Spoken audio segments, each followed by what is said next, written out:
സാമ്പത്തിക പ്രതിസന്ധിയുടെ കാര്യം പറയുമ്പോൾ ഇവർ പറയുന്ന സർക്കാർ പറയുന്നൊരു വാദം, ഞങ്ങൾ അതെ നിങ്ങൾ പറയുന്നൊരു വാദം, ഈ കേന്ദ്ര സർക്കാരിൻ്റെ അവഗണന, അതായത് മറ്റേ കൈയും കാലും ഒക്കെ കെട്ടിയിട്ടിരിക്കുകയാണ് എന്നാണല്ലോ. ഇത് അതിൽ വാസ്തവം. കുറച്ച് കാര്യമുണ്ട്, ആ കുറച്ച് കാര്യമുണ്ട്. അത് പക്ഷേ കേന്ദ്ര സർക്കാരിൻ്റെ അവഗണനയായിട്ട് പറയപ്പെടുന്നത് പലപ്പോഴും ഈ എഗെയിൻ നയത്തിൻ്റെ മാറ്റമായിട്ട് വന്നിട്ടുള്ള ചില കാര്യങ്ങളാണ്. അപ്പം നമ്മൾ ഉദാഹരണത്തിന് പറയുന്നു, ഈ GSTയുടെ കോമ്പൻസേഷൻ മുമ്പത്തെ ധനകാര്യ കമ്മീഷൻ കൊടുത്തിരുന്നു, 15ാം ധനകാര്യ കമ്മീഷൻ കൊടുത്തില്ല, അല്ലെങ്കിൽ കൊടുത്തില്ല. പക്ഷേ ഈ CGST കോമ്പൻസേഷൻ എന്ന് പറയുന്നത് ചില കണ്ടീഷൻസിൽ മാത്രമേ അപ്ലൈ ചെയ്യത്തുള്ളൂ. 14% ഇയർ ഓൺ ഇയർ വളർച്ചയില്ലെങ്കിൽ അത് കിട്ടും, വളർച്ച ഉണ്ടെന്നുണ്ടെങ്കിൽ അത് കിട്ടണ്ട, അതാണ് അതിൻ്റെ ടേംസ്. പക്ഷേ ഈ സെൻട്രൽ സപ്പോർട്ടഡ് സ്കീംസിൻ്റെ കാര്യം പറയുന്നത് ശരിയാണ്.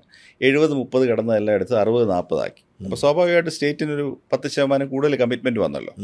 അപ്പോൾ അതുണ്ട്. അതെന്താ സംഭവിച്ചതെന്ന് ചോദിച്ചു കഴിഞ്ഞാൽ, ഈ ഇതിന് മുമ്പത്തെ രംഗരാജനല്ലേ ആ കമ്മീഷൻ, ധനകാര്യ കമ്മീഷൻ, ഈ സ്റ്റേറ്റ്സിന് കൊടുക്കേണ്ട അനുപാതം 40% വർദ്ധിപ്പിച്ചു കഴിഞ്ഞപ്പോൾ സെൻട്രലിന് കിട്ടുന്ന കിറ്റി കുറഞ്ഞു.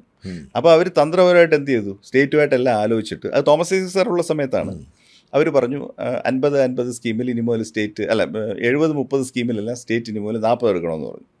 ഒരു 1-2 ലക്ഷം കോടി രൂപ അവരുടെ ബാധ്യത കുറയ്ക്കാൻ വേണ്ടി ചെയ്തൊരു ഏർപ്പാടാണ്.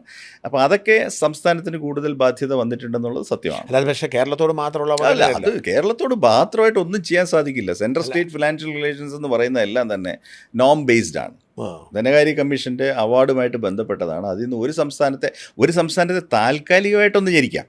ഇപ്പോൾ ഒരു ലോൺ എടുക്കാനുള്ള അവകാശം ഒന്ന് ഇച്ചിരി വൈകിപ്പിച്ച് അങ്ങനെയൊക്കെ പിടിക്കാമെന്നുള്ളതല്ലാതെ അവർക്ക് തരാതിരിക്കാൻ കഴിയില്ല. അതുപോലെ വേണമെങ്കിൽ ഒരു സംസ്ഥാനത്ത് കൂടുതൽ കൊടുക്കാൻ പറ്റുമായിരിക്കും, ഇല്ലേ? പാടാ സ്പെഷ്യൽ പാക്കേജസ് കൊടുക്കാം, അത്രേ ഉള്ളൂ. ബീഹാറിന് കൊടുത്തില്ലേ? അല്ല, അപ്പോൾ കേരളത്തിന് മാത്രമായിട്ട് അവഗണന എന്ന് പറയുന്നത് ടെക്നിക്കലി ശരിയല്ല. കേരളത്തിന് സംഭവിച്ചതായിട്ടുള്ള റിഡക്ഷൻ എല്ലാ സ്റ്റേറ്റിനും സംഭവിച്ചിട്ടുണ്ട്. അതിപ്പം ഒരു സമയത്ത് സ്റ്റേറ്റ് ഡെവല്യൂഷൻ 1.9% കേരളത്തിന് കുറച്ചെങ്കിൽ 0.5% പോലും കിട്ടാത്ത സ്റ്റേറ്റും ഉണ്ട്. മനസ്സിലായി.